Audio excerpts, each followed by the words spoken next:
Osiris.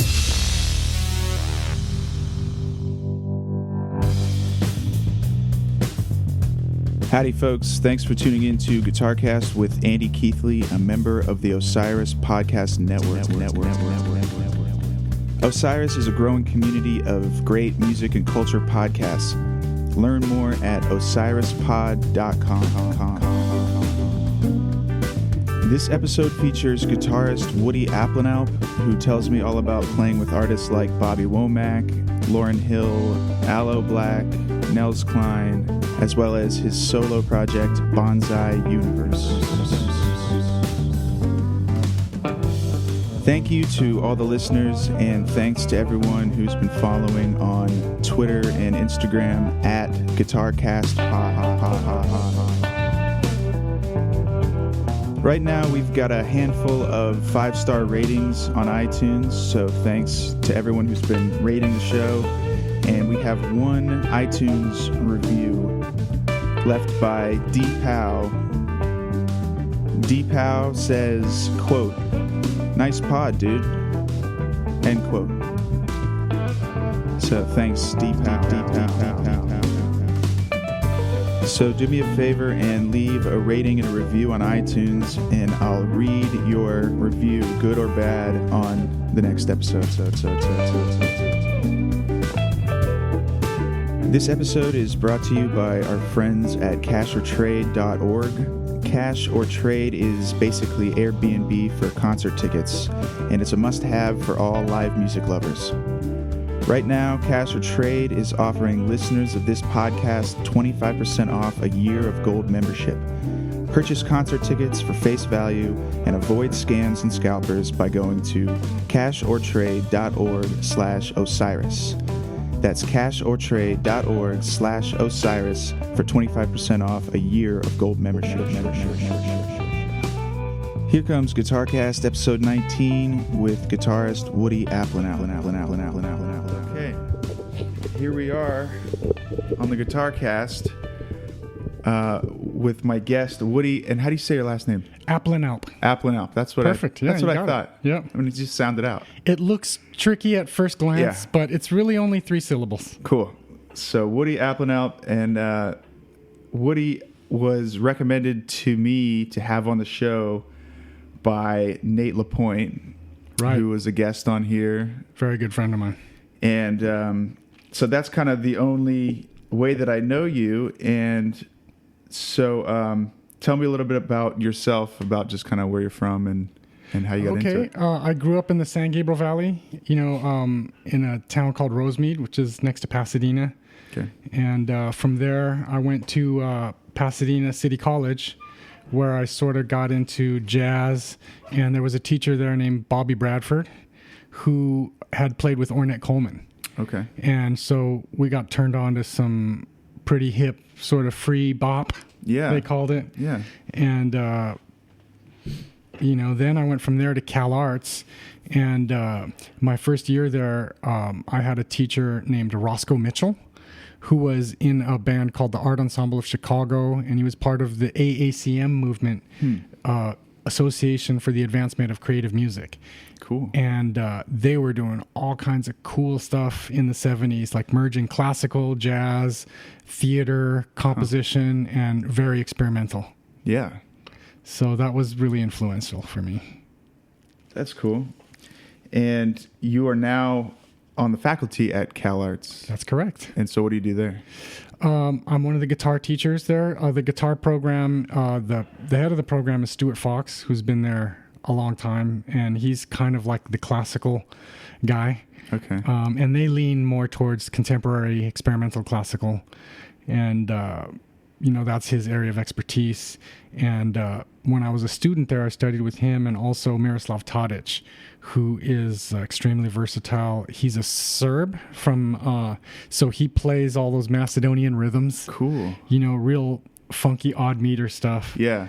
And he's also a flamenco player and a great electric player. He's just extremely diverse and was another big influence. Yeah. Flamenco is a style that I really have very little experience with, and it's, I've been playing guitar my whole life and play a few different styles, but flamenco, like the nuance and the subtlety of it, is something I never got into, never tried. So it's not like it's something I gave up on. I'm with you on that, except I did try. You tried? Yes. Yeah. It definitely, was not something that came natural to me. For playing, I love listening to it. Of course. But, yeah. It always sounds great. And it's some of the speed that they play with, I'm not even sure how that's happening. Some of the really fast runs and stuff like that. Yeah. But yeah, that's a cool style. So what styles would you say are your kind of home base? Well, so when I got there, my first year I was in the jazz program. So, I was learning bebop and, modern styles of jazz. I was really into the experimental jazz styles. Free jazz is, being kind of one of them. And, grew up on rock, classic rock, Pink Floyd and Neil Young kind of being some of my top favorites, as a kid. And, then, right after school, I got a gig playing with Bobby Womack. Yeah, okay. And so is this how you know Nate? Well, actually, I knew Nate before, I'm the guy that introduced Nate to that gig. Okay. So I graduated from Cal Arts in 99, and the miracle of my life, like the last week of school, I did the audition for Bobby Womack. And the week after graduation, I was on the road with Bobby Womack. Nice. And, that was kind of my main gig for about 13 years. Wow.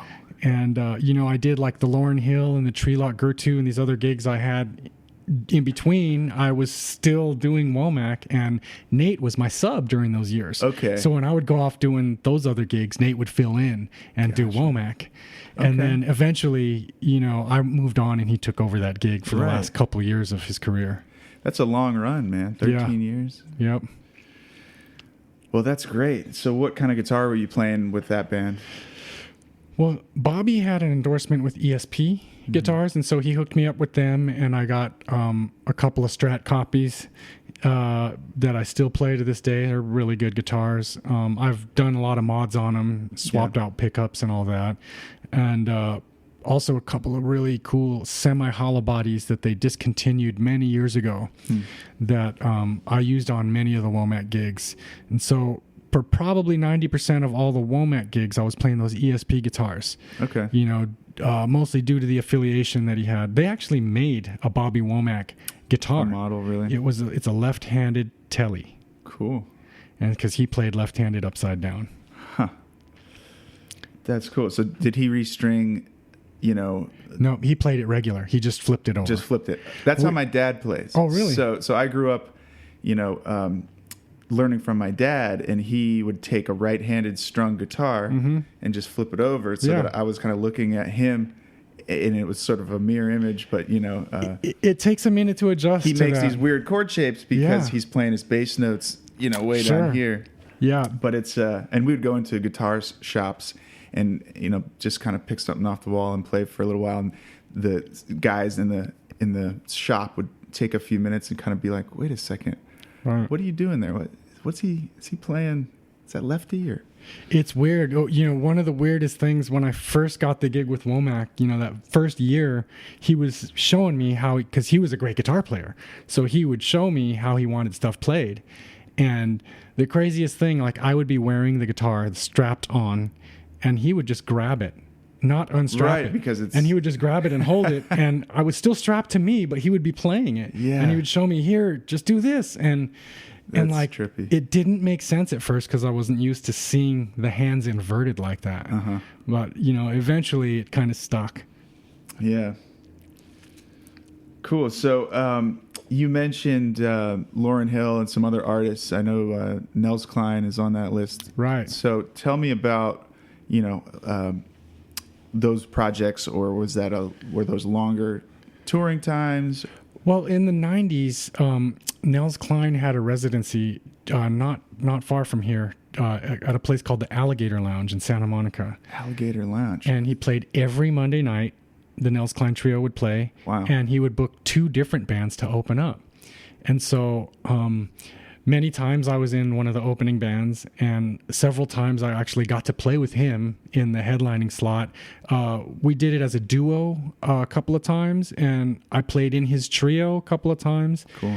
And the first tour I ever did, the first gigs out of town that were not school bands, was as the bass player for the Nels Cline Trio. Cool. In 1995. Wow. So that was quite an experience. Yeah. So is he from here, or was he based here? Yep. Yeah, he grew up real close to here. I didn't realize that. Yep, definitely West Side.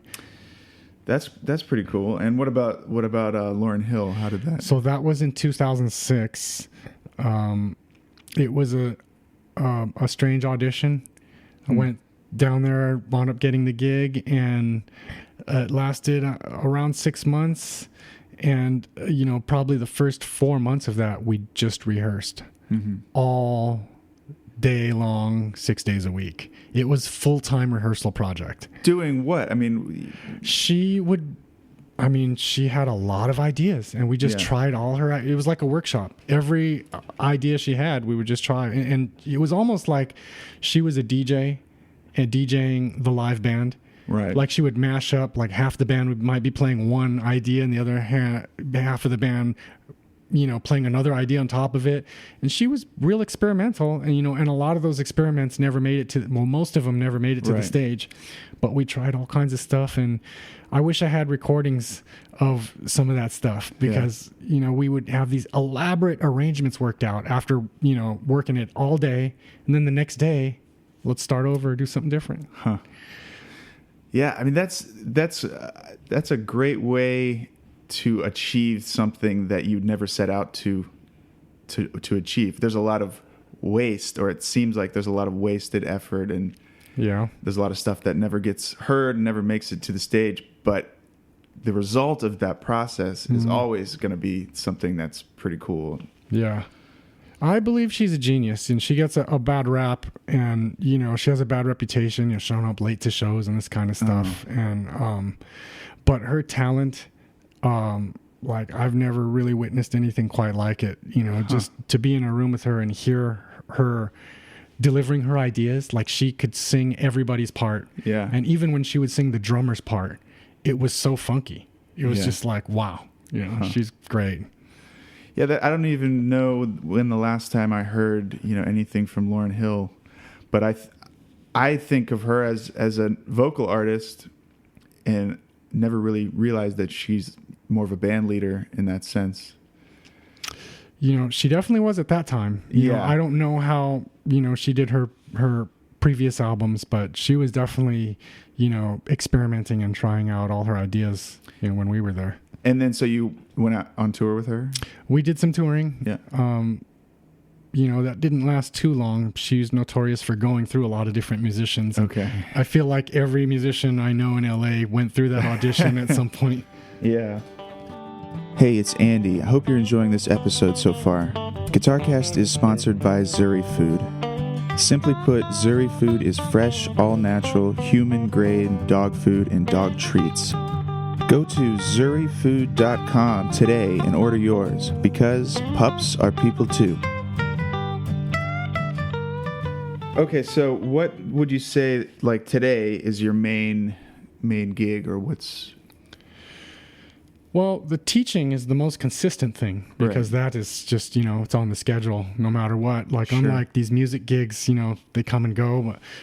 For the last few years, I've been doing a lot of really fun gigs with a singer named Aloe Blacc.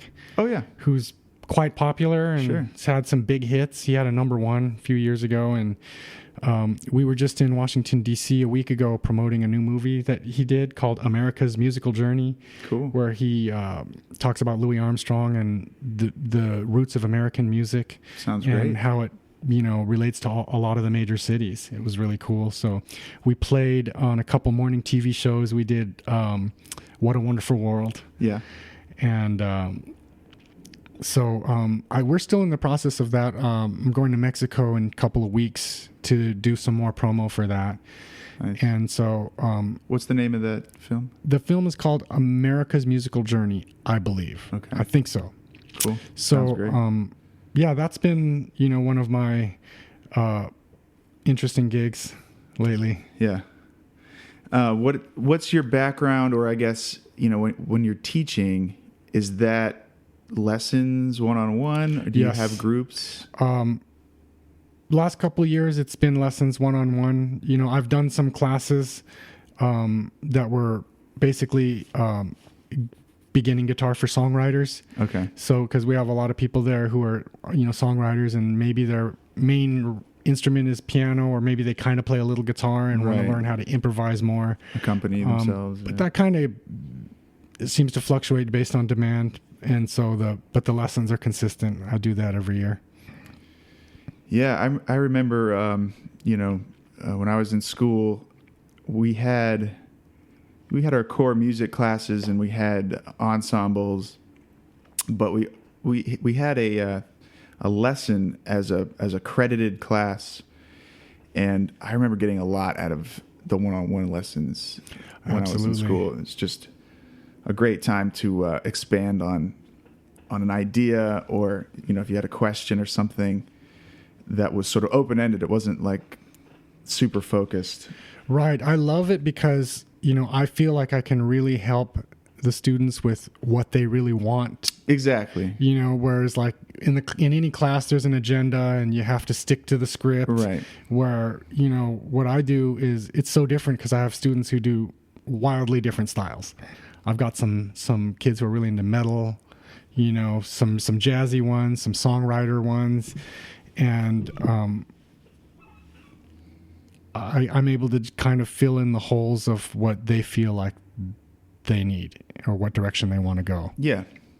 Yeah, not every student has to learn, jazz scales, for example. Yeah, exactly. Well, that's cool. So what are you listening to nowadays? Or in general, what goes in your rotation? Good question. Well, I've been working so hard on my own music lately that I spend a lot of time, just working on my own music. Yeah. But I flip through Spotify and flip through the radio, and I look for new stuff. I often go back to some of the jazz, where I still love Miles and Coltrane. Sure. And so those are always nice to come back to. And, I look for new music on Spotify and try out, what the recommendations are. Spotify has been really good for discovering new music. There is a little bit of, with Spotify's payout to their artists is very low. That's a problem. And it's like hard to get on board with that, but at the same time, it is a very good service. Yeah. I can go on there and find just about anything that I could think of, and then a bunch of stuff that I hadn't thought of that their algorithm finds a way to put some cool stuff in there. I usually buy something if I really like it. I find it on Spotify, and then I'll buy it on iTunes, and especially because if I'm on an airplane, I don't always pay for the Wi-Fi, I like to have it on my device. And, Yeah, and I'll do the same thing. I'll buy, if it's somebody I know, and I know that they have an album out. With iTunes, the difference isn't even that much. It's like Spotify, they'll get like pennies. iTunes, they'll get like nickels or something. Yeah, but still, it's a little bit of a better way to support an artist. Yeah, it's definitely tough times. That I hope they can work that out.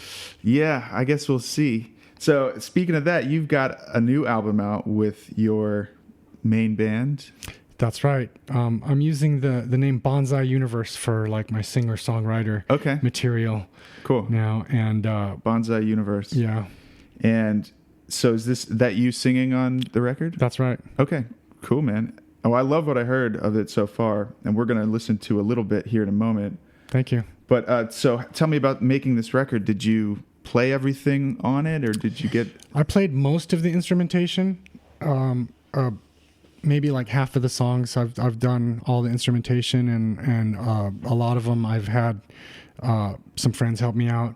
The songs that have real drums on them, a buddy of mine, Anthony Legerfo, played drums, and a bass player named Jason Chesney played on it. Jason and I were in a band together called Old California. That was, I feel one of the better bands around town for several years. Yeah. But we broke up about 5 years ago. I feel like I've heard that name around. Yeah, we had our heyday. It was pretty cool, and I miss it, but we've moved on. And what kind of genre was that band? It was rock and roll with a kind of a leaning towards the Americana roots kind of vibe, but probably more rock than country for sure. Yeah. And then the drummer, Anthony, he's been playing with Neil Young for the last few years, about 3 or 4 years now. Cool. He's with Lucas Nelson, who's Willie Nelson's son. Sure. So he's been doing that for 10 years or so. And then Neil picked up that band. Wow. So that's pretty fun for me to have him, since Neil's one of my heroes. And, yeah, of course. Yeah. Well, great. Let's listen to a song off of the new album. Album's called Moonstream. Moonstream from Bonsai Universe, and we're going to listen to Sweet Exaggeration. Cool.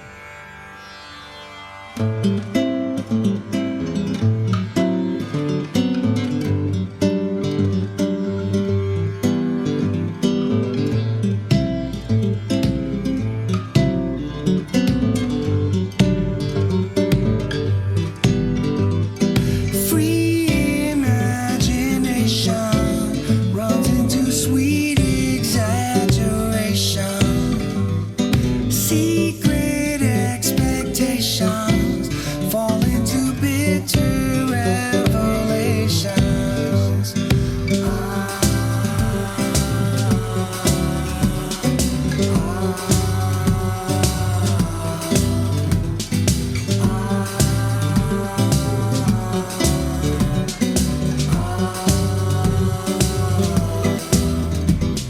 Failed interpretation of the degree of love's relation.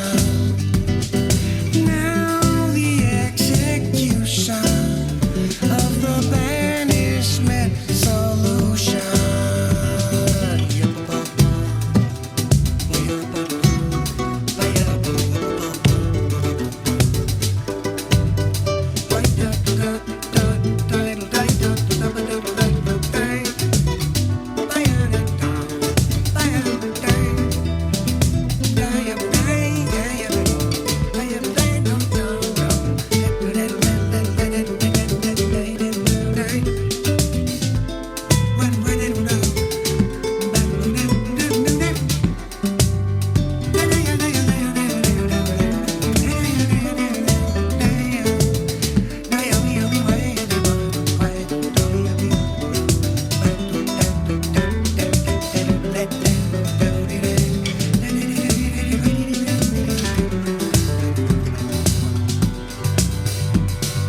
Free imagination runs into sweet exaggeration. Secret expectations fall into bitter revelations.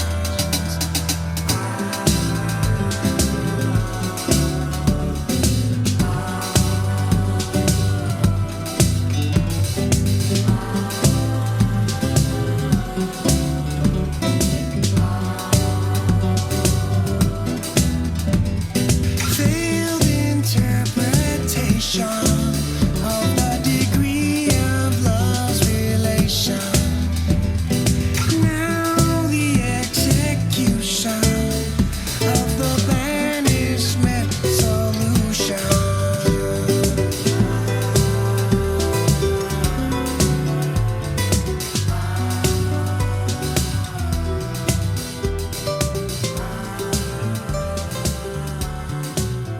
So that was Sweet Exaggeration from the album Moonstream by Bonsai Universe.